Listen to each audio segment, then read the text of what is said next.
Tank clean ಮಾಡಿದ ಮಲ ಮತ್ತು ನೀರನ್ನು ಹಳ್ಳಿಗಳ ಚರಂಡಿಗಳಿಗೆ ಹರಿಬಿಡುವ ಖಾಸಗಿ ವಾಹನವೊಂದು ಪ್ರತ್ಯಕ್ಷವಾಗಿ ನ್ಯೂಸ್ 88 ಕರ್ನಾಟಕ ವಾಹಿನಿಗೆ ಮತ್ತು ಸಾರ್ವಜನಿಕರ ಕಣ್ಣಿಗೆ ಸಿಕ್ಕಿಬಿದ್ದಿದೆ.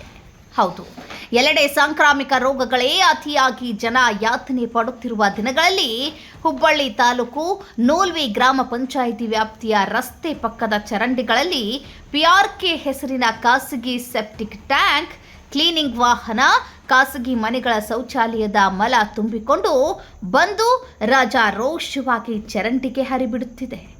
KA20 AB 1160 ಸಂಖ್ಯೆಯ ಸೆಪ್ಟಿಕ್ ಟ್ಯಾಂಕ್ ಕ್ಲೀನಿಂಗ್ ವಾಹನದ ಚಾಲಕ ಮತ್ತು ಸಿಬ್ಬಂದಿ ನೂಲ್ವಿ ಗ್ರಾಮದ ಚರಂಡಿಯಲ್ಲಿ ಶೌಚಾಲಯದ ಮಲವನ್ನು ಬೇಕಾಬಿಟ್ಟಿ ಹರಿಬಿಡುವ ವೇಳೆ ಜನರ ಕಣ್ಣಿಗೆ ಸಿಕ್ಕಿಬಿದ್ದಿದ್ದಾರೆ.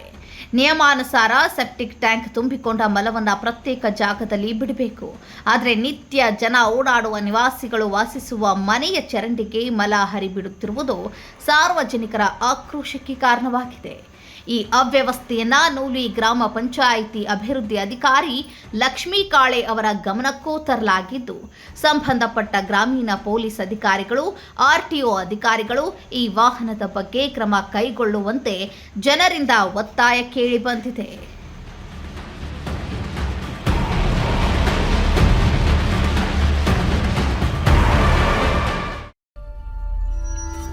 ನೀವು ನೋಡ್ತಿದ್ದೀರಾ, ಇದು ನ್ಯೂಸ್ 88 ಕನ್ನಡ, ಸುದ್ದಿಯ ಜೊತೆ ಸದಾ ನಿಮ್ಮೊಂದಿಗೆ.